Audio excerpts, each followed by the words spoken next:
this is an iHeart podcast. Guaranteed human. Support for the show comes from Public, the investing platform for those who take it seriously. On Public, you can build a multi-asset portfolio of stocks, bonds, options, crypto, and now generated assets, which allow you to turn any idea into an investable index with AI. It all starts with your prompt. From renewable energy companies with high free cash flow to semiconductor suppliers growing revenue over 20% year over year, you can literally type any prompt and put the AI to work. It screens thousands of stocks, builds a one-of-a-kind index, and lets you backtest it against the S&P 500. Then you can invest in a few clicks. Generated assets are like ETFs with infinite possibilities, completely customizable and based on your thesis, not someone else's. Go to public.com/podcast and earn an uncapped 1% bonus when you transfer your portfolio. That's public.com/podcast. Paid for by Public Investing. Brokerage services by Open to the Public Investing Inc. Member FINRA and SIPC. Advisory services by Public Advisors LLC, SEC registered advisor. Generated assets is an interactive analysis tool. Output is for informational purposes only and is not an investment recommendation or advice. Complete disclosures available at public.com/disclosures. Sink into affordable luxury. Anabay is the only machine washable sofa inside and out. With stain-resistant slip covers and a cloud-like frame duvet, everything goes right in the wash. Plus, the modular design lets you change the look of your space anytime. Visit washablesofas.com to upgrade your home. Get early access to Memorial Day deals with up to 60% off site-wide right now. With sofas starting at just $699 and a 30-day money-back guarantee. Shop now at washablesofas.com. Offers are subject to change and certain restrictions may apply. Ever wonder how to make hosting look effortless? Here's a secret. When prepping for cooking and baking, get ahead of the mess with new Reynolds Kitchens countertop prep paper. Just lightly wet the counter so the paper grips. Lay it down, and drips and spills stay on the paper, not on your counter. Cleanup is as simple as lifting it away to reveal clean counters. Effortless? It is, thanks to Reynolds Kitchens countertop prep paper. Wet it, set it, prep it, done. Available in the Reynolds Wrap aisle at Walmart, Target, Amazon, and Costco. These days, it seems like AI agents are just about everywhere you turn, every field and every function. But without identity, you can't trust they'll serve your business instead of jeopardizing it. Fortunately, Okta helps you get identity right by securing your AI agents' identities, giving you a single layer of control, a single standard of trust. So whether an AI agent supports a single user or your entire enterprise, with Okta, you'll turn risk into opportunity. Secure every agent. Secure any agent. Okta secures AI. Welcome back in. I say back in because we're on every day, but this is the first moment you've heard from us today. It is the Thursday edition of Clay and Buck. Lots going on. We are getting nearly record highs in the stock market. Fairly solid results coming out on the economy overall. Pete Hegseth testifying for a second straight day, this time to the Senate, as everyone on the Democrat side is screaming at him. Big news, I would say, that has come out from the state of Maine, where the Senate primary to challenge Susan Collins, which will go a long way towards determining who has control of the Senate. There is virtually no pathway to Democrats taking back control of the Senate that doesn't include winning in Maine. Buck, I don't know if you know this. I was doing research this morning. Susan Collins is the only Republican statewide elected official in the House or the Senate side in all of New England. So there's a lot of talk right now about gerrymandering. I shared the map picture. There is not a single Republican in Maine, in New Hampshire, in Massachusetts, in Vermont, that whole region of the country, all has been dominated and taken over by Democrats, even though there are a lot of Republican voters in those areas. So Susan Collins is, talk about the 80s and the 90s off air a little bit, The Last of the Mohicans, Buck, which is a fantastic movie.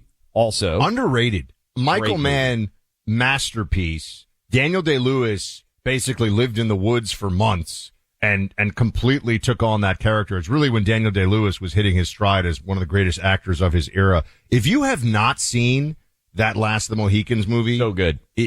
And honestly, if you have seen it, go back and watch it again. It is so well done. The music is incredible. The combat sequences hold up very well. Great movie. You sent me a clip of Beverly Hills Cop that I was watching this morning, which is a very funny scene. There is a scene in Last of the Mohicans that is about 4 minutes long and is just music. And it's all during the battle fight when they're burning the guy at the stake, if you remember this scene.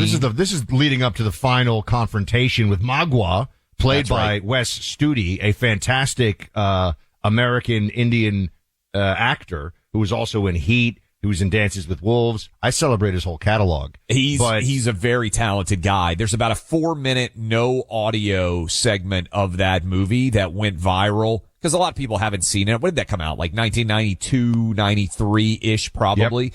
Yep. It's so good. And Elizabeth Warren has so taken over New England, continuing our Native American theme here, that she has eliminated everybody but Susan Collins. So in the New England area, the state of Maine is deciding who is going to run against Susan Collins. And the expectation was going to be Janet Mills, the governor. She's old, but has been elected statewide to Maine a lot. She had an expectation that she was basically going to waltz to this Democrat Senate nomination in Maine. Graham Plattner, who is the 41 or 42-year-old former bartender with a Nazi tattoo on his chest, he smoked her, and she dropped out this morning. So it is going to be Susan Collins against Graham Plattner. I would say this. You might say, okay, Clay, what is the impact here? First of all, there's an actual guy with a Nazi tattoo that Democrats decided in a state like Maine that is kind of a purple state. Hey, this is the guy that we want to be the avatar for our overall party. And this is indicative, Buck, of, for those of you out there that are Jewish, the Democrat Party hates you now. I mean, that's just the reality. They called Trump a Nazi as an insult. They now have nominated a guy with an actual Nazi tattoo on his chest, and he is going to be their vanguard for trying to take back the Senate.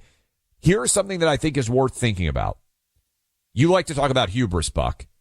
Is it possible that Democrats are getting so cocky as they look at the 2026 midterm that they are starting to nominate actual far left-wing nominees that may not play as well in their states? And I'll give you another example. They are, I think, in Michigan, going to nominate this guy, Al Sayed, who is crazy left-winger out of Michigan. He's going to win, I think, a competitive Democrat primary. Now, that's just 2 states, but Michigan is an open Senate seat. Republicans are defending in Maine.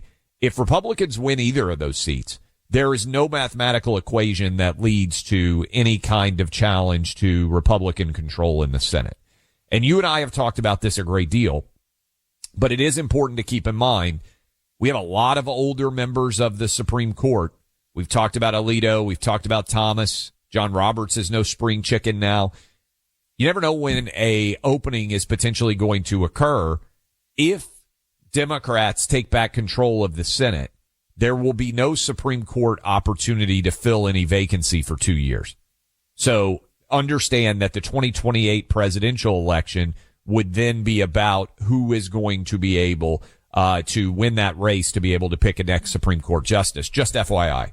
This was like a Clay NATO. Like, we're all over the place here. We're talking New England. We're talking gerrymandering. I'm tying it all together. Midterm fight, Supreme Court justices. I mean, you give Clay Travis a 5-minute monologue, you're going to cover no reference to sports, though. A little sad about that. But there'll be opportunities.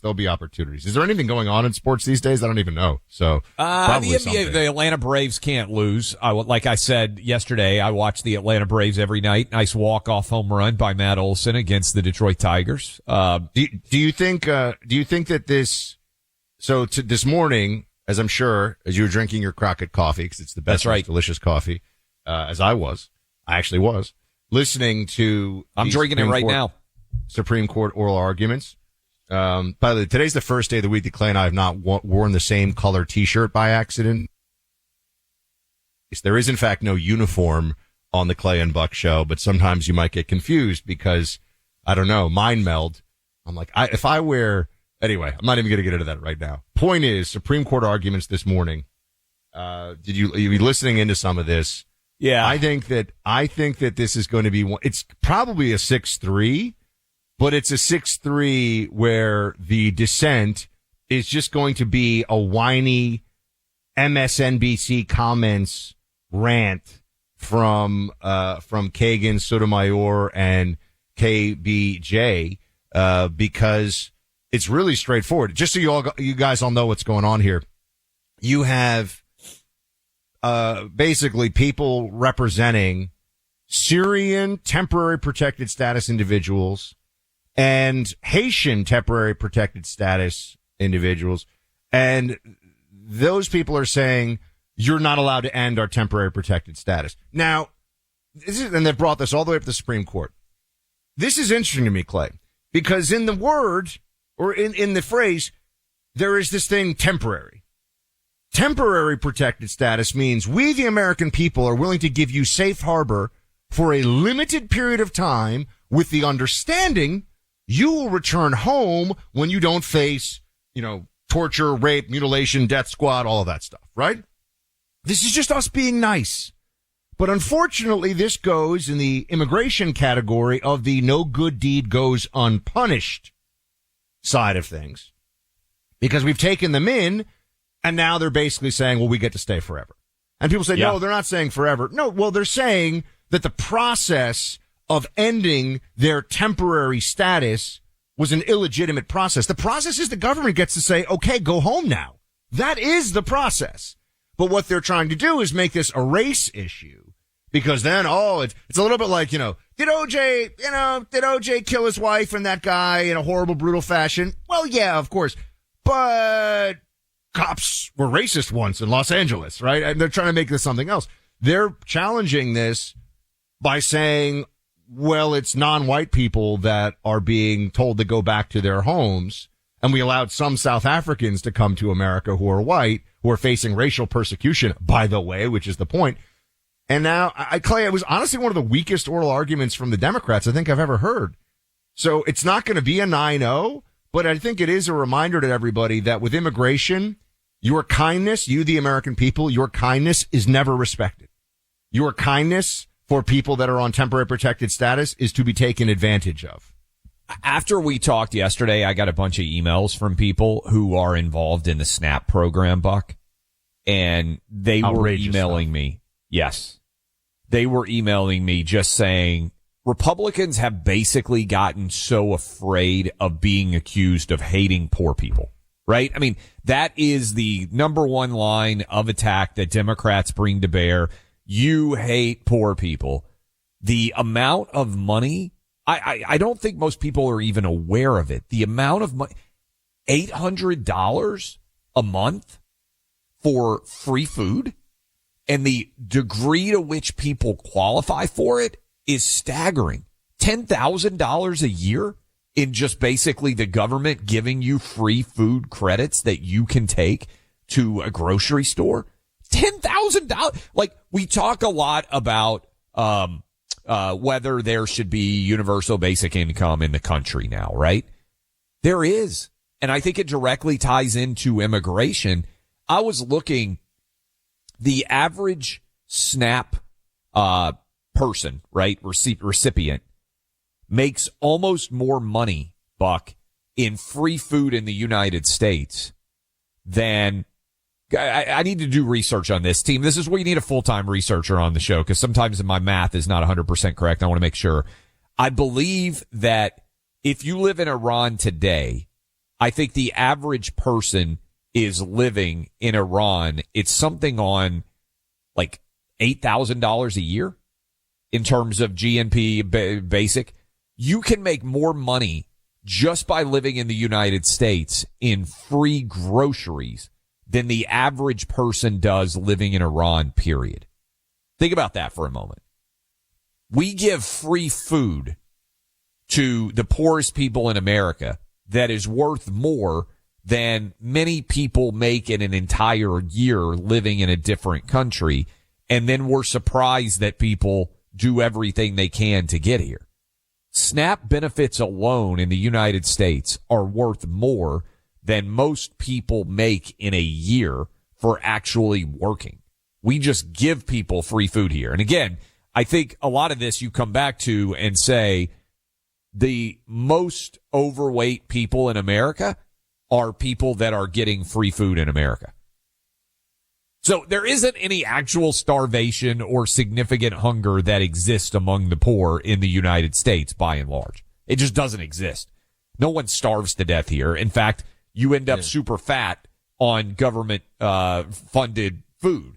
And again, people are so afraid of being accused of not liking poor people that they aren't even willing to look at what we spend. I think our SNAP budget, Buck, is approaching $100 billion a year. This is crazy stuff. I mean, we've just gotten used to spending such a huge amount in our federal budget that nobody looks at it and just asks questions because they're so afraid of being accused of sending kids home hungry, of not having anybody take it. There's nobody starving in the United States. It does not exist. We are giving people so much free stuff that the amount of the desperation to get here it makes sense. You can make more money in free food than you can working a whole year in much of the rest of the world. You want me to really blow your mind? So Medicaid is the single biggest driver of debt and the single biggest line item in budgets of places like New York State. The biggest thing, the state of New York, and remember, federal dollars, they're always funneling federal dollars into the New York State Medicaid, just like they do in California with Cal Care or whatever they call it, Medi-Cal, I think, right? Yeah, I think it's Medi-Cal. Clay, the most comprehensive study, this is from the New England Journal of Medicine. This isn't from right-wing antivaxmommy.net / Not that there's anything wrong with that site. But the Oregon experiment, effects of Medicaid on clinical outcomes. They looked at thousands and thousands, 6,387 adults, Clay, and looked at people's health outcomes, Medicaid versus non-Medicaid in the same, they controlled for, I won't describe the entire experiment. You know what they found? Having Medicaid coverage versus having no Medicaid coverage made no discernible difference whatsoever in health outcomes among the group. So we have this massive healthcare program that doesn't actually make people healthier and is the biggest driver of debt for most states, which we are paying for, by the way. Yeah, this is my whole argument. If you just cut half of all medical treatment, there would be zero impact in average lifespan, right? If you just waved a magic wand and said, hey, we're going to cut 50% of all healthcare spending in the United States, I think it would have no impact. By the way, according to Grok, I'm right. The average household income in Iran is roughly equivalent to the average SNAP benefits in the United States. That is, we give as much in free food as the average person living in Iran makes in a year. Think about how crazy this is just free food. It's not even all the other benefits. When you make the decision to step up and donate to a charitable organization, you want to feel like you're investing in something that's a really worthy cause. So let me tell you about the International Fellowship of Christians and Jews. For 43 years, IFCJ has been trying to help the most vulnerable across Israel with medicine, food, and assistance. IFCJ is the best equipped nonprofit to do this. They built a bridge between charitable Christians here in the U.S. and those of the Jewish faith living in Israel. Your donations go to work right away. In fact, this is the same organization that activated immediate resources in the hours after the Hamas attacks, building mobile bomb shelters, armored ambulances, and meeting the needs of people truly hurting. Give $45 right now to rush life-saving essentials to the vulnerable under fire. Call 888-488-IFCJ. That's 888-488-IFCJ, or go online to ifcj.org. That's ifcj.org. Support for the show comes from Public, the investing platform for those who take it seriously. On Public, you can build a multi-asset portfolio of stocks, bonds, options, crypto, and now generated assets, which allow you to turn any idea into an investable index with AI. It all starts with your prompt. From renewable energy companies with high free cash flow to semiconductor suppliers growing revenue over 20% year over year, you can literally type any prompt and put the AI to work. It screens thousands of stocks, builds a one-of-a-kind index, and lets you backtest it against the S&P 500. 100. Then you can invest in a few clicks. Generated assets are like ETFs with infinite possibilities, completely customizable and based on your thesis, not someone else's. Go to public.com/podcast and earn an uncapped 1% bonus when you transfer your portfolio. That's public.com/podcast. Paid for by Public Investing. Brokerage services by Open to the Public Investing Inc. Member FINRA and SIPC. Advisory services by Public Advisors LLC, SEC registered advisor. Generated assets is an interactive analysis tool. Output is for informational purposes only and is not an investment recommendation or advice. Complete disclosures available at public.com/disclosures. Life happens. Spills, stains, and messes are inevitable. But with Anabay, cleanup is a breeze. Shop our indoor and outdoor sofas, fully machine washable inside and out. Designed with pet-friendly, liquid and stain-resistant fabrics, you can live worry-free. Plus, our modular design lets you easily rearrange your space, perfect for both small apartments and spacious homes. Upgrade your home with early Memorial Day pricing. Washable sofas starting at just $699. Visit washablesofas.com today. Offers are subject to change and certain restrictions may apply. Ever wonder how to make hosting look effortless? Here's a secret. Getting ahead of the mess with new Reynolds Kitchens countertop prep paper. Just lightly wet the counter beforehand so the paper grips and stays in place. Then lay down the Reynolds Kitchens countertop prep paper so drips and spills stay on the paper, not all over your kitchen counter. You can roll out dough, prep a party spread, or cook alongside family. When you're done, cleanup is as simple as lifting the paper and revealing that clean counter underneath. Effortless. You can use it for cooking and baking prep and even crafting, especially when you need extra working space. Because when the mess is already handled, you can focus on what matters: the food, the people, and the moment. It may look effortless, but now you know it's Reynolds Kitchens countertop prep paper. Take a tip from me: wet it, set it, prep it, done. Make it easy. Make it with Reynolds Kitchens countertop prep paper.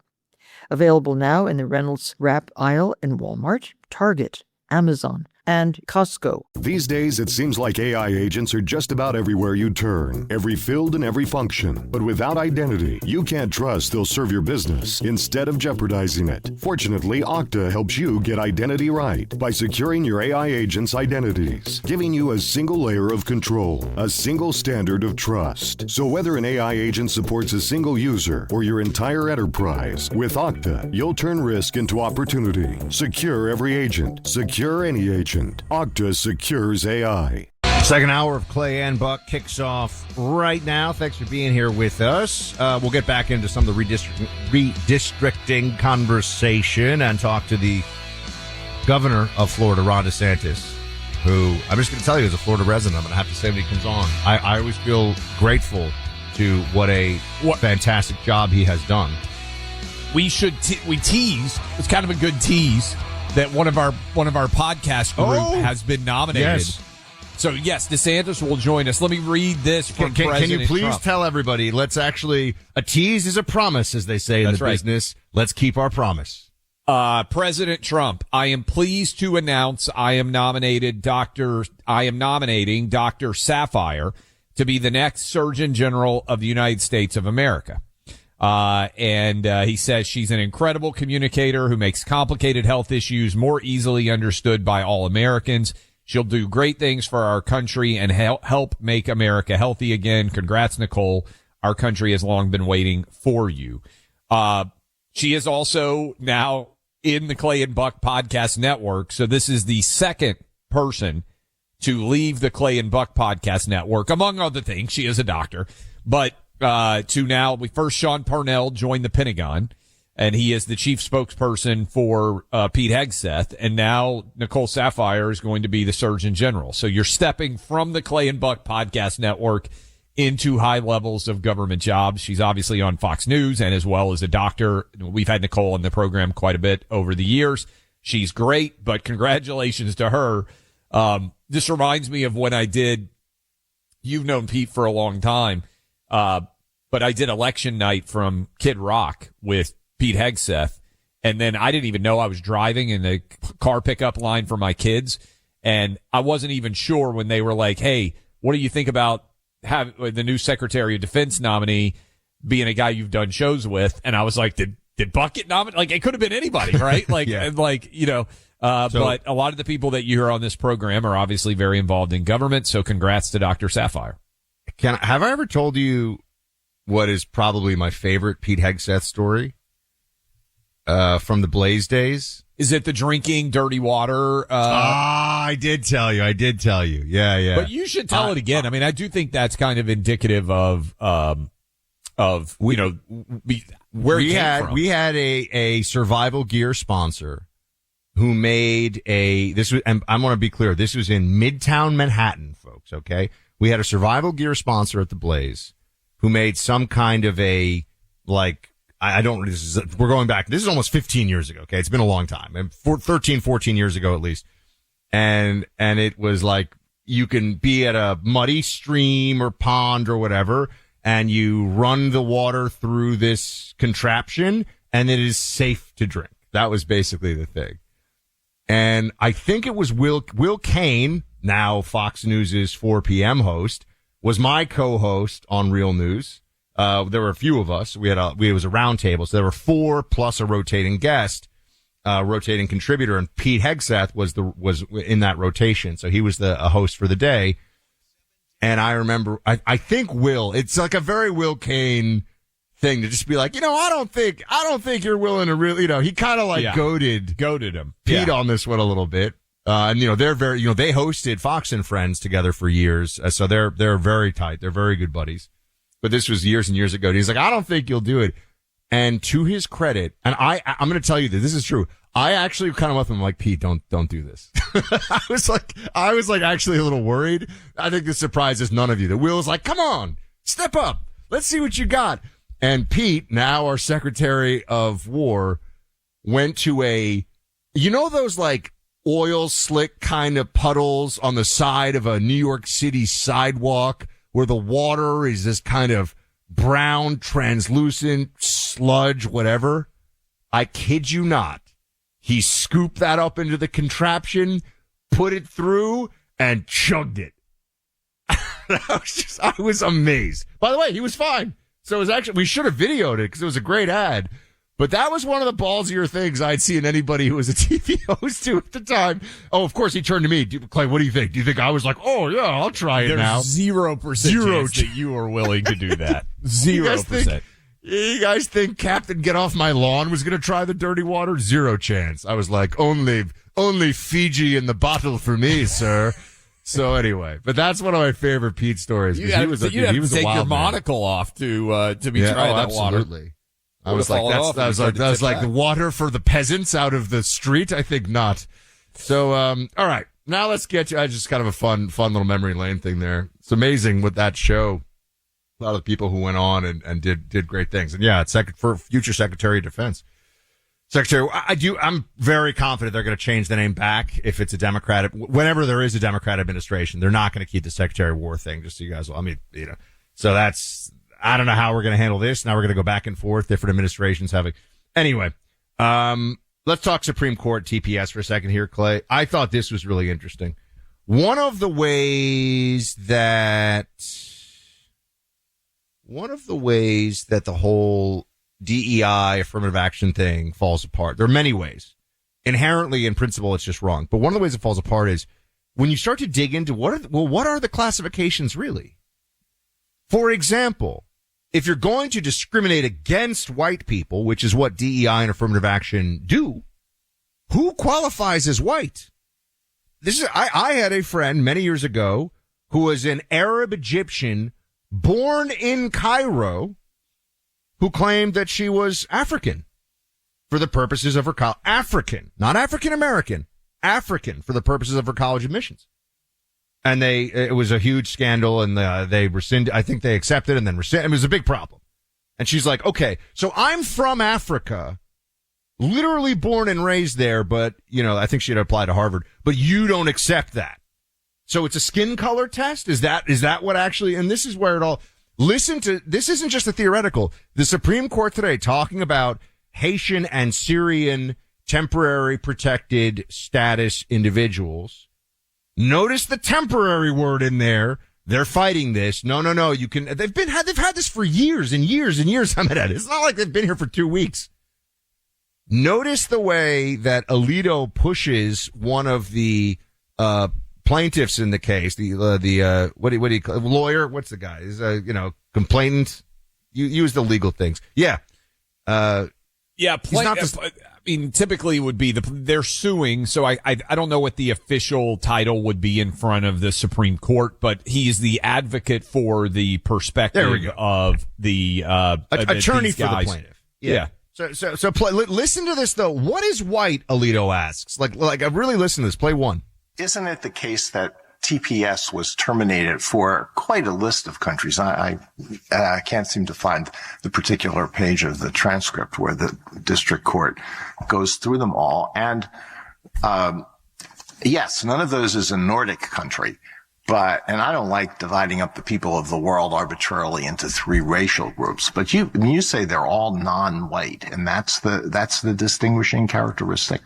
That is the distinguishing characteristic that the district court held. But I would emphasize, Justice Alito, that do you think that if you put Syrians, Turks, Greeks, and other people who live around the Mediterranean in a lineup, do you think you could say those people are that all of them, are they all non-white? I understand that Syrians, I think, may be classified as white for purposes of the State Department, or for under certain government programs. But again, I think race is, you'd have to poll the public to know what they think the race of a Syrian is. I certainly think they're not white. Clay, he obviously starts, jabbering on here. He has no, I just want this to continue because this is Alito asking a very fair question. Your contention, people suing, is, it's so racist because they don't want any of they're not, it's only white people that are okay. But aren't there white people in these countries that, and when I say it's not like there's a few, aren't there people in some of these countries that are white?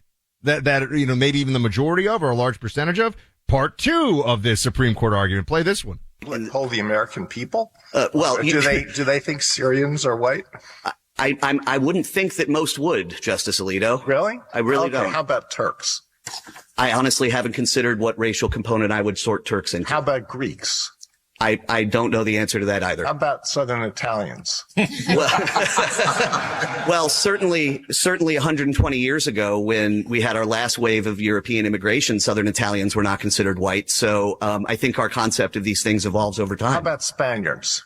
I think same answer. About 120 years ago, I don't think they were considered white. You have a really really broad definition of who's white and who's not white. As I said, I don't like dividing the people of the world into these groups. I understand. I would say that even under this court's rationality jurisprudence, if you look at cases like Moreno, it is not necessary for us to get strict scrutiny to win here, because irrespective of how you put this aside because this is about the race thing. Clay, I've been to Greece. I've been to Athens. I've been to Madrid. If you walked around and you told I know there are also black people in these countries, of course, but what you think of as your average Greek or your average Madrileño guy lives in Madrid, and you're like, you're not white, they would laugh in your face. They'd be like, what are you talking about?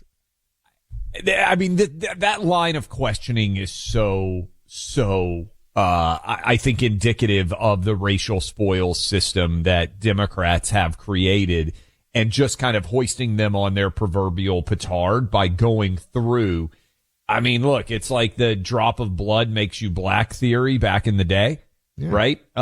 In the South during the pre-Civil War era, Democrats have allowed identity politics to so take over their party that they have no way to escape. This is why Kamala has to be the nominee to me, Buck. This is why in 28, not only in 24, because certainly that's why she was the nominee in 24.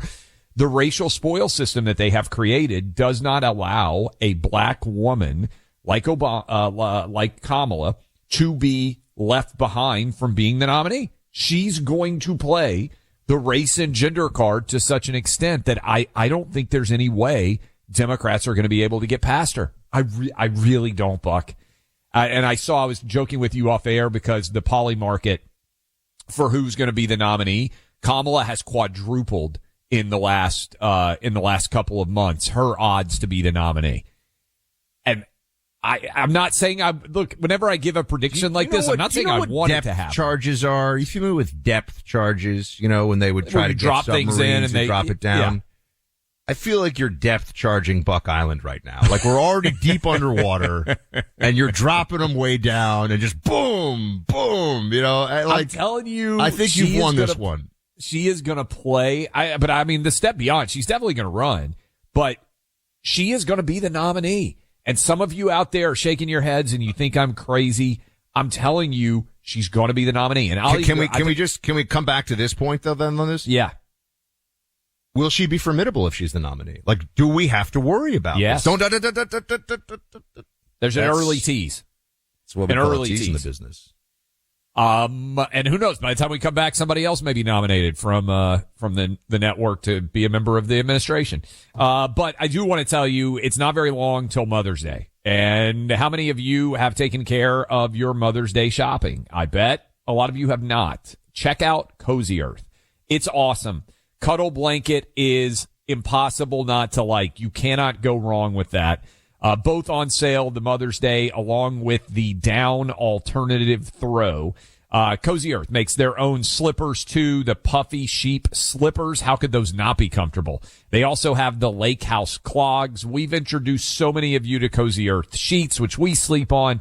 100-night sleep trial, 10-year warranty. Go to CozyEarth.com. Use my name Clay as your promo code for 20% off. That's CozyEarth.com, promo code Clay for 20% off. If you use the post-purchase survey, please mention you heard about Cozy Earth on the show. That's CozyEarth.com, promo code CLAY. It's like having your house at the perfect temperature all the time. Preset Clay and Buck on the iHeart app. Sometimes here we talk about New York as having perhaps the worst mayor in the country for any large city, our largest city. We don't talk as much these days, we were before discussing, that it also has, the state of New York, unfortunately, my home state, and I will always be a New Yorker, just a very happy Floridian now, New Yorker in exile. But it also has one of the worst attorney generals in the country. Somebody who has completely undermined the rule of law by openly weaponizing her powers as attorney general, Letitia James, to go after Donald Trump. We talked about this a lot during that persecution, the absurdity of it. But there's somebody who's trying to do something about it as well. Saritha Komareddy is running for New York Attorney General. She is the Republican nominee for that post. And she joins us now. Saritha, thank you for making the time for us. Thank you so much. It's great to be here. What has, other than openly saying, I want to get elected so I can go after Donald Trump, and then bringing a farcical civil case against Donald Trump, pretending that Mar-a-Lago was worth $18 million, which anybody who spent 3 minutes in Palm Beach knows is preposterous, all this stuff. What has she done in addition to that, or other than that, which we know has been a disaster? The Attorney General of New York so far has been up to what? Well, what has she done? She's failed to keep New Yorkers safe. I mean, you see the headlines, I'm sure, just like I do. I experience them living in New York City. There's random violence. There's increased homelessness on the streets. There's people who feel ripped off every day because we don't know where our taxpayer money is going. We don't know why we pay for things when other people seem to not to pay at all. And there's a sense of lawlessness in New York. And it's exactly for the reasons that you pointed out. Because our current Attorney General, Letitia James, spent all of the resources of that office to pursue partisan vendettas. Instead of doing what a state attorney general should do, keep the citizens safe. And that's exactly why New York is in the shape that it's in right now. I want to get to the AG situation. I'm also a little bit of a legal nerd, so thank you for throwing your name in the race here and being willing to deal with the slings and arrows. But I wanted to ask you, I believe you were on the D.C. circuit and clerked for Brett Kavanaugh. At least that's what the resume I read said. What was Judge Kavanaugh like, and what was that experience like for you? Well, Judge Kavanaugh, now Justice Kavanaugh, is a phenomenal judge. is the hardest working person that I know, a very decent man, someone I consider a mentor and a friend, and someone who really is a big supporter of all of his clerks and especially his female clerks. I often tell people the first opinion that I helped Justice Kavanaugh with was an opinion that we went through more than 100 drafts because he cares so much about getting the law right, making sure that the law also impacts people in the right way. You know, he's not someone who's stuck in the ivory tower. He really thinks about how does the law interact with people's everyday lives, and is the decision that he's coming to consistent with the law itself, respectful of the separation of powers, consistent with the text of the law, and does it make sense in how it fits in with people's everyday lives? So what are you going to do differently if you become the Attorney General of the state of New York? Because a lot of people think of, when you mentioned living in New York City, which I did for almost 40 years or so. There's crime on the streets there. People say, well, that's an NYPD thing and that's a local thing. And how does the Attorney General for New York play into making not just people in New York City, but people safe across the state more broadly? Like, what kind of priorities are set? I mean, take us into that. Yeah, I mean, listen, the Attorney General can prosecute crime. You wouldn't know it because she doesn't really use those powers. But there's a number of areas where the Attorney General can prosecute crime on her own or with the signature of the governor or any state agency head. And the issue right now in New York is that we don't have strong prosecutors, and we don't have strong prosecution policies and laws. We had this sea change in 2019 and 2020 where this anti-law enforcement wave came into the state. And so even though for many years we did prosecute crime well, we did keep the numbers low, we now have a phenomenon in New York where every day you hear about someone getting hurt and the person that's hurting them is a repeat offender, already known to law enforcement, already arrested. But because of our broken system, that person is back out on the street. And to be fair, it's not the police's fault. We have the best police force in the world. They're real professionals. But the police can't do it alone. They need prosecutors to back them up and to follow through on the cases and actually make sure real consequences are imposed on the people that they catch. And that is where we're lacking in New York. So I'm going to use the Office of the Attorney General to make sure we actually prosecute crime. You know, we have a DA in Manhattan who issued a memo on day one saying, I'm not going to prosecute these, 15 offenses, or I'm going to treat them with leniency, or I'm going to knock down the charges. Well, the Attorney General can step in and say, actually, then I'm going to prosecute those things. A great example of this is subway crime. The DAs in New York City don't prosecute fare evasion. Even though the city and the state are losing millions of dollars a year and don't know how to make ends meet with their budget, they don't actually make many people, a huge fraction of people, pay the fare. But it's not just about the money. That's one part of it. The bigger problem is we now have people in the subways who are either mentally ill or who are actual violent criminals hurting others. And that's a problem. Those kinds of people should never be in the subway. Everyday New Yorkers have to take the subway to go to work and go to school and see their families. They shouldn't be afraid of being pushed on the tracks, for example. But that's exactly what people are afraid of. You go into the subway today and everyone's got their back to the wall because you know what? In 2026, so far, 9 people have been pushed on the tracks. And the last person who was pushed on the tracks was an elderly fellow, an 83-year-old gentleman, Air Force veteran, pushed by someone who had 15 prior offenses. So this is the kind of lawlessness that we're seeing, and it's preventable because as Attorney General on day one, I will create a transit crime strike force. I'll make sure we prosecute fare evasion so that dangerous people are stopped at the gates, aren't let in to the subway system at all. And I'll make sure we ban people like that, repeat offenders, violent offenders, from the subway system altogether. We're how does to a Republican? So I was just going to say, how does a Republican win in New York? What's the math? Well, it's simple. It's a very divided time in New York. You wouldn't necessarily know it from the outside, but when you live here, it's very simple. Most people in New York are not actually on the far left. We have a Democratic Party that's lost all the way to the extremes. And there's a lot of folks in the middle who are looking for common sense. And what we're talking about, bringing back law and order, enforcing the laws, doing so in a way that's ethical and lawful, but enforcing the laws. Those are things that most New Yorkers agree on, and most Americans agree on. They want you to enforce the laws. They want you to reduce crime, reduce homelessness, reduce fraud. They're not actually partisan issues, and we're going to win because of that.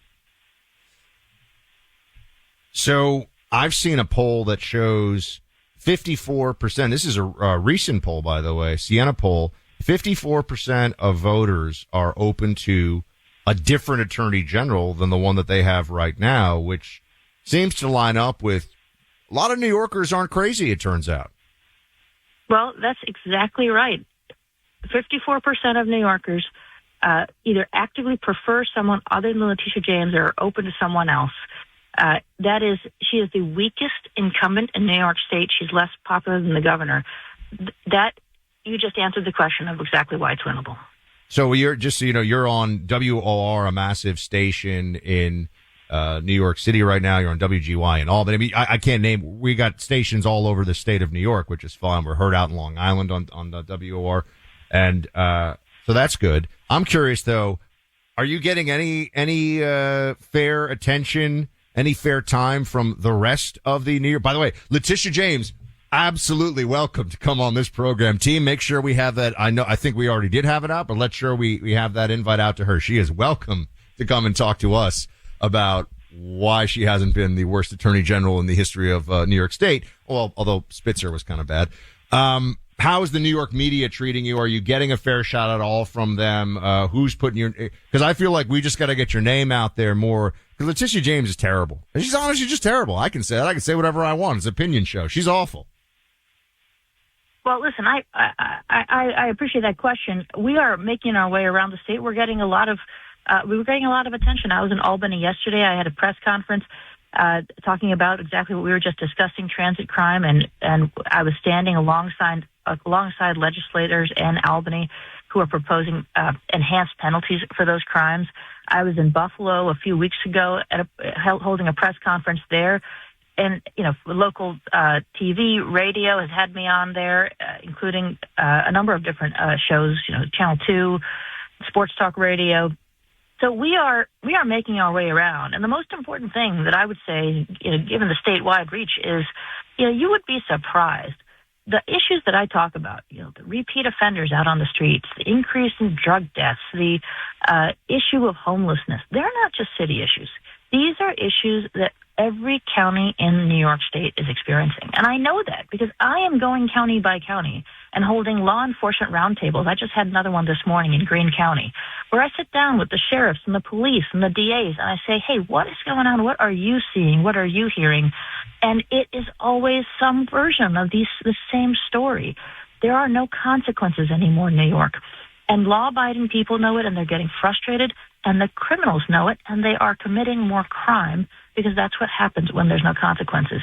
These are solvable problems. We're going to solve them together because we're going to put together a common sense coalition across the political spectrum to bring change to New York. Saritha, where can folks go in the state of New York if they want to help out, get involved? My website, Saritha, SARITHA, for New York, all spelled out, .com. There's a form on there. There's more information. You'll see my recent media appearance as well. Good luck. It'd be nice to have some law and order back in the Empire State. I'm always rooting for New York from afar, from Florida, with my zero state income tax. But good luck to you. Thank you so much, Saritha Comitaretti. Appreciate you. Thank you very much. Look, yesterday, King Charles, Queen Camilla. Man, I don't know why I can't say that's a weird name, isn't it? I mean, now Kamala is so close.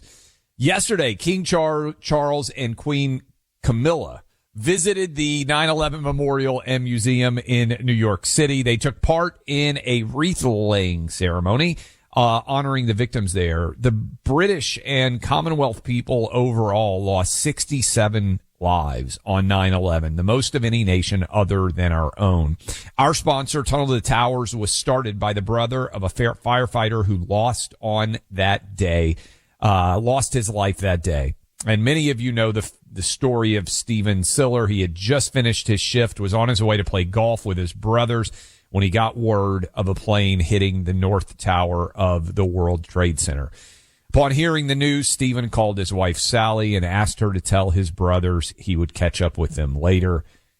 They never saw him again. That is the story that inspired Frank Siller to start Tunnel to Towers. And his older brother, Frank Siller, well, he's been fighting ever since on behalf of so many people out there, putting their lives on the line, sometimes losing their lives on behalf of all of us.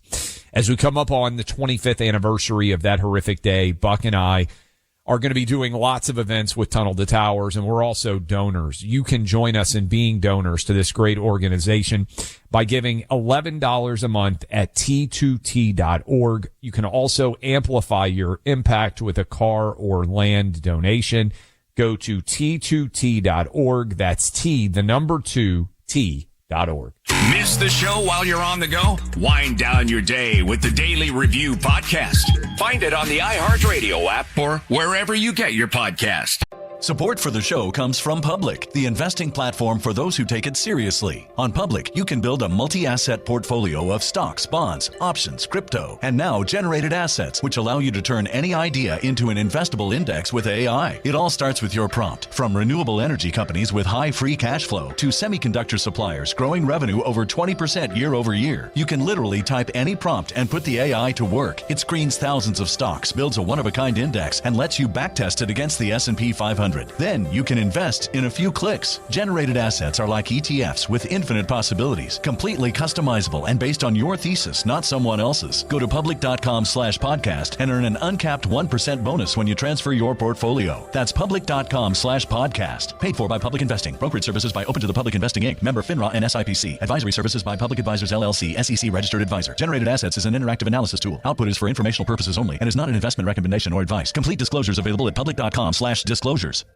Life happens. Spills, stains, and messes are inevitable. But with Anabay, cleanup is a breeze. Shop our indoor and outdoor sofas, fully machine washable inside and out. Designed with pet-friendly, liquid and stain-resistant fabrics, you can live worry-free. Plus, our modular design lets you easily rearrange your space, perfect for both small apartments and spacious homes. Upgrade your home with early Memorial Day pricing. Washable sofas starting at just $699. Visit washablesofas.com today. Offers are subject to change and certain restrictions may apply. Ever wonder how to make hosting look effortless?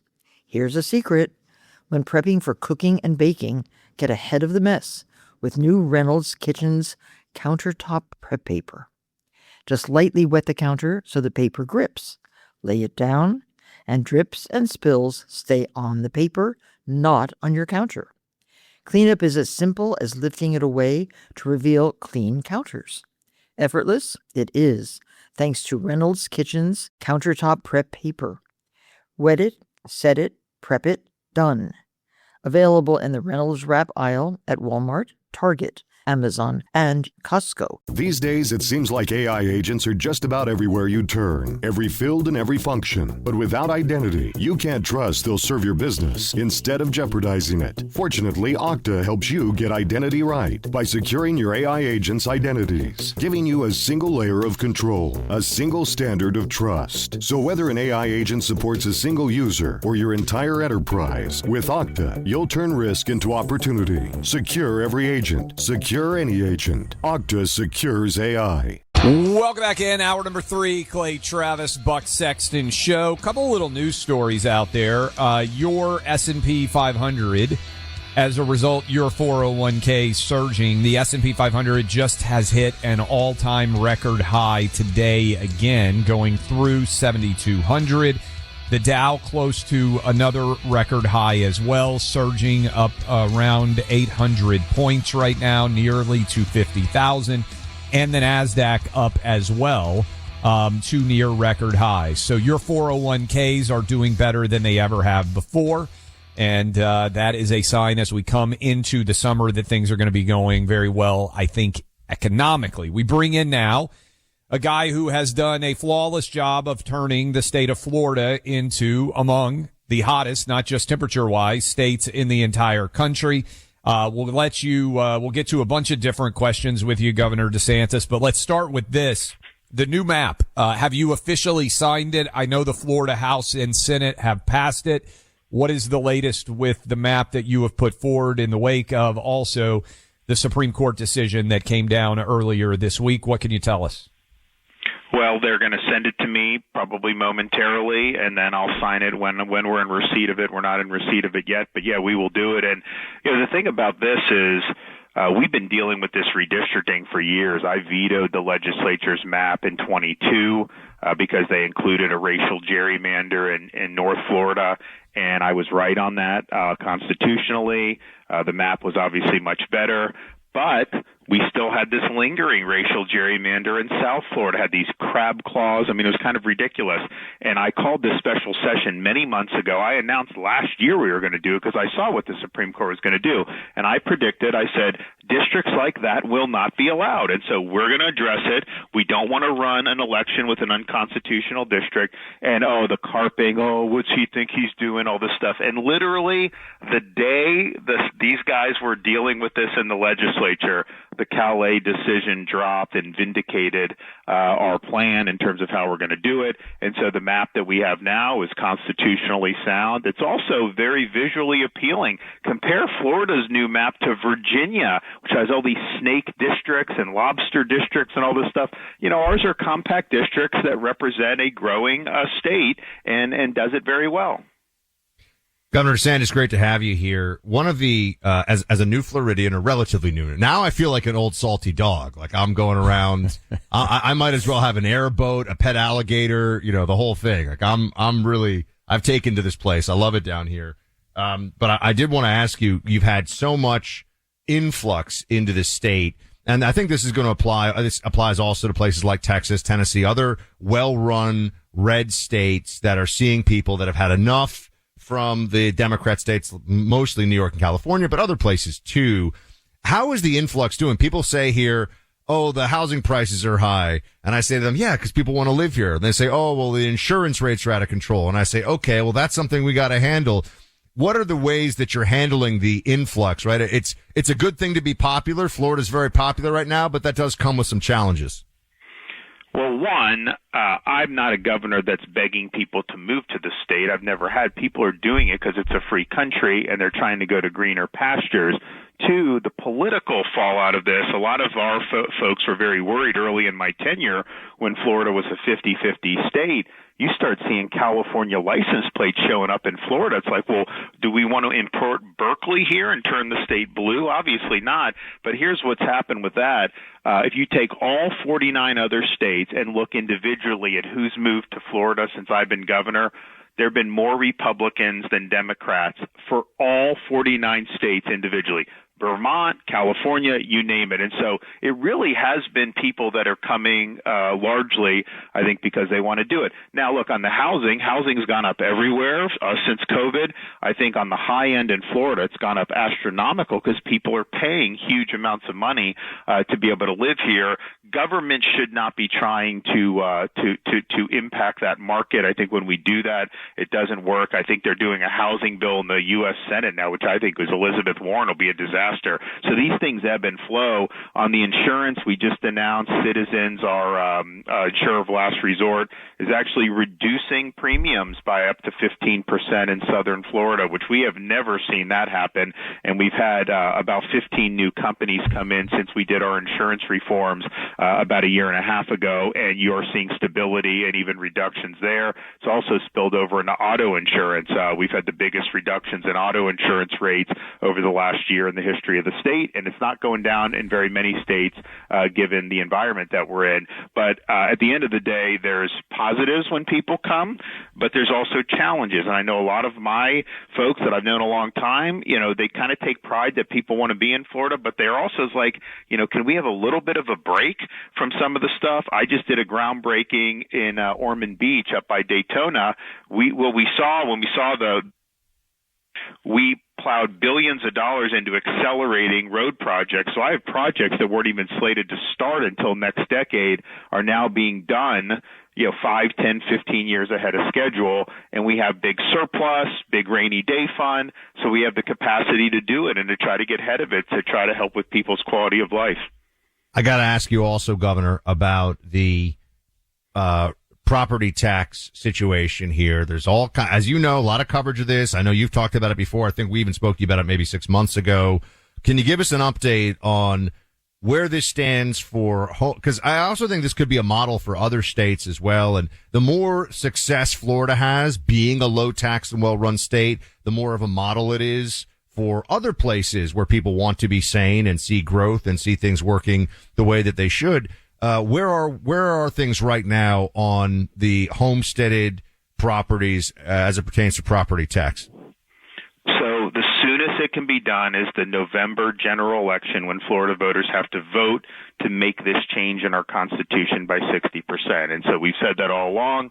We're working with folks in the legislature about getting language approved that will go on. I'm not prepared to do it yet because I don't think it's opportune to do it yet, but we will do it. And so it will be done before the summer's out, in time to be on the ballot.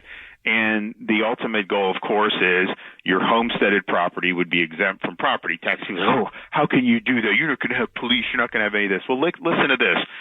2019, when I became governor, all this revenue is local. None of this goes to the state on property tax in Florida. But local governments in 2019 brought in $32 billion in property tax revenue. Today, that's $60 billion going to local governments. Now, did we not have police or any of this in 2019 when it was $32 billion? And yes, we've had population growth. Yes, we've had inflation. Heck, throw in a few percent a year just for the heck of it. You still would not be at $60 billion. And so what they're doing is, because Florida's property values have gone up, because people are buying homes at higher tax bases, they're raising the valuations and they're getting a windfall. I would rather the windfall go to you as the homeowner. I would rather you be able to actually own your own home. And so I think so it's going to get done. And even the people that privately don't want to do anything on this, they know they have to do it. Otherwise, they're not going to be able to do well in the election. So it'll get done.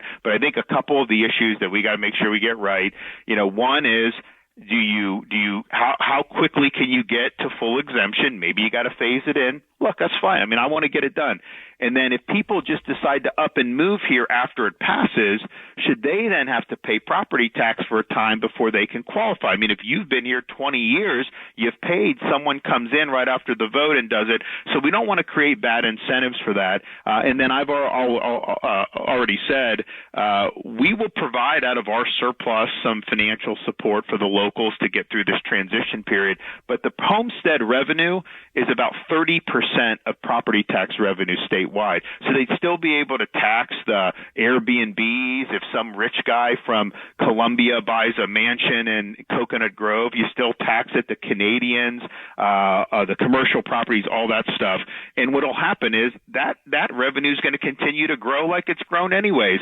So you're basically limiting local government's ability to expand, which I think that's something that we should want to do even apart from the tax, just as people that believe in limited government. I think it's going to be very popular, but I think the entrenched interests are going to hate it. And I think they're going to do everything they can do to fight it. And so when the who hates it? Sorry, but who hates it? When you're talking about who's opposing this, really? I'm just curious. Teacher unions, local politicians, local bureaucrats. I mean, honestly, even business groups, I think, because they like the predictability of what they have now. Politicians in both parties, even to a certain extent. California actually did good property tax reform in 1978. It was Prop 13. It was a big tax revolt, and all the stakeholders were against it. The people passed it overwhelmingly. So just be prepared when this gets approved to be on the ballot later in the summer. You are going to hear people say that we're no longer going to have police, we're no longer going to have schools. That is what they are going to say. And then all you got to say is, well, wait a minute. Why did we go from $32 billion to $60 billion in 7 years? Do we have twice as many police and schools and all this other stuff? Of course we don't. They're growing government, and they're using that money as a windfall. You've been one of the best, most successful governors anytime, anywhere. Gavin Newsom's been one of the worst anytime, anywhere. I believe the father-in-law of Gavin Newsom moved to Florida, if I'm not mistaken. Does a part of you want to really get to run in some way against Gavin Newsom? We know you smoked him in that debate on Sean Hannity's show. But it feels like to me you guys both represent very well the Republican versus the Democrat perspective. He's wrong on everything. I think you're pretty much right on everything. Would you like to run against him? Would you like for the nation to have an opportunity to hear both those arguments? So it's funny about his father-in-law because I didn't know his father-in-law until this is a few years ago. I'm doing a dinner down in Southwest Florida. You know, people are going around the table, and there's probably like 25 people. Oh, you know, I'm so-and-so. Thanks, Governor, for this. And I knew some of the people. I didn't know all of them. Well, it gets around the table, and this nice gentleman says, you know, Governor, I just want to let you know we moved from California, my wife and I. We love Florida, what you're doing. We couldn't take it in California anymore, and we're so glad to be here. Best decision, right? Which was nice to hear, but I mean, honestly, I've heard that before. And then he paused, and then he looked up, and he said, oh, and by the way, I'm Gavin Newsom's father-in-law, and the whole place just erupted. Everyone just starts laughing, and it's like, yeah, I mean, I'm at a fundraising dinner for my re-election, and I've got the governor of California's father-in-law, you know, donating money and being happy to be there. So, look, I think that the issue between Florida and California is emblematic of a debate, you know, we're probably going to have in a little bit more sharp way as we go forward, because the left, they view California as the ideal. They don't think California screwed up. They aim to be able to get to California. So they want to turn Virginia into California. They want to turn Michigan into California. They want to go in that direction. So California is really 5 or 10 years ahead of where the National Democratic Party is. And I think Florida represents, you know, there was so many years where we had people, conservative voters are like, you know, don't squish out. We're sick of the establishment. Be strong. Do all this. And there was the establishment say, you can't do that because if you do that, we can't win and the voters don't like it. Well, I came in and basically in a very close election and I said, you know what? I'm bold. I'm going to do it. Bold colors, not pale pastels. We're going to lead on all these issues. And obviously COVID and some of these things gave us an opportunity to lead. But what we've proved is the thesis that conservatives have had that when you are bold in a conservative direction, you will not only produce good policy results, and we've produced the best, but you will have big political results. And I didn't do it for that reason, but think about us having 300,000 more registered Democrats in 2018, and now we have 1.5 million more Republicans. And so I do think we have a model that's shown that it can work nationwide. Florida is a microcosm of the nation. I mean, we are not a monolithic state. You go to the Panhandle, it's, you know, similar to Alabama and Louisiana, Mississippi. You go to Miami, more similar to Latin America. You go to Palm Beach, Fort Lauderdale, it's like New York South. You go to Southwest Florida, it's the Midwest transported down there. You go to Central Florida, it's a mix of everything. And so we were able to do that with really diverse demographics and do it in a way that I think was more significant than anyone thought possible. Last question for you. I saw you at the White House. You're working on NIL, which is fundamentally broken in college sports. But also there's been reports that you might be involved in the Trump administration, given that you are term limited out. You've been governor for 8 years. What do you think the future holds in college sports and also for you? Well, one, anytime I'm mentioned in reports, just understand that's gossip. I've never been approached to do anything, and I've never asked to do anything because I've got a lot on my plate. So I would just tell you, take that with a grain of salt. On the college sports, I'm actually very optimistic. You go back 6 months ago, we had no momentum to do anything. There was no leadership, and I talked with President Trump about this at the end of last year. And he's like, I want to tackle it. He's like, will you help get some guys together? So I brought Nick Saban, Urban Meyer, Condi Rice, a bunch of these people. Randy Levine from the Yankees has brought a bunch of great people together. We did that big event at the White House, which really focused people's attention on it. And I will tell you this, I don't want to get ahead of where Congress is going, but I will tell you for the first time, we actually have momentum in the U.S. Senate. These senators are working on all the key issues, and you guys know the issues. You probably need an antitrust exemption to make sure all this can stick and not have endless lawsuits. You got to have an eligibility framework. People shouldn't be playing until they're 27. You need to have transfer portal limitations, and you need to have NIL. Be true NIL. If someone wants to endorse you or something, fine, but not have these university collectives where it's like, oh, coach, I just threw for 300 yards. Give me another $1 million. Oh, okay, fine. I'm going to leave. That's unsustainable, and it's hurting all these other sports. So those are kind of the key issues. And I know there's a bunch of others, but if they just provided a framework to be able to get that done, you will see a massive improvement. And I do think there's been positive momentum, and I do think it's possible that you get legislation before the summer is over. Good stuff, as always. Florida Governor Ron DeSantis, we appreciate the time. Keep killing it. Take care. Bye-bye. Rapid Radio's brain. Mental Mogging with Clay and Buck. Life happens. Spills, stains, and messes are inevitable. But with Anabay, cleanup is a breeze. Shop our indoor and outdoor sofas, fully machine washable inside and out. Designed with pet-friendly, liquid and stain-resistant fabrics, you can live worry-free. Plus, our modular design lets you easily rearrange your space, perfect for both small apartments and spacious homes. Upgrade your home with early Memorial Day pricing. Washable sofas starting at just $699. Visit washablesofas.com today. Offers are subject to change and certain restrictions may apply. Ever wonder how to make hosting look effortless? Here's a secret. When prepping for cooking and baking, get ahead of the mess with new Reynolds Kitchen's countertop prep paper. Just lightly wet the counter so the paper grips. Lay it down, and drips and spills stay on the paper, not on your counter. Cleanup is as simple as lifting it away to reveal clean counters. Effortless? It is, thanks to Reynolds Kitchen's countertop prep paper. Wet it, set it, prep it, done.